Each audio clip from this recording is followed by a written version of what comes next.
Hi friends, வறுத்து அரைச்ச சூர மீன் குழம்பு என்னோடய ஸ்டைலில் வச்சு பார்த்துட்டு எப்படி இருந்ததுன்னு கண்டிப்பாக கமெண்டில் சொல்லுங்கள் ஃப்ரெண்ட்ஸ். அரை மூடி தேங்காய் துருவி பொன்னிறமாகிற வரைக்கும் நல்லா வறுத்துக்குங்க. வறுக்கும்போது வீடே நல்ல வாசமாக இருக்கும்.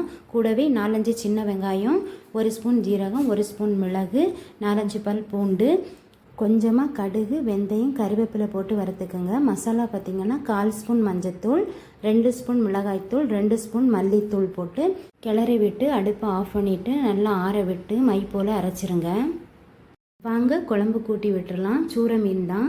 கூடவே 1 முருங்கைக்காய், 4-5 பச்சை மிளகாய், 2 தக்காளி, தேவையான அளவு உப்பு, புளிக்கரைசல், நம்ம அரைச்சி வச்ச விழுதையும் சேர்த்துக்கலாம். தேவையான அளவு தண்ணி ஊற்றி குழம்பை கூட்டி அடுப்பில் வச்சுருங்க. குழம்பு ரெடியானதும் தேங்காய் எண்ணெயில் கடுகு, வெந்தயம், கறிவேப்பிலை தாளித்து ஊற்றிடுங்க. ரொம்பவே சுவையான வறுத்து அரைச்ச சூர மீன் குழம்பு ரெடி. இந்த வீடியோ பிடிச்சிருந்தால் லைக் பண்ணுங்கள். தேங்க்யூ.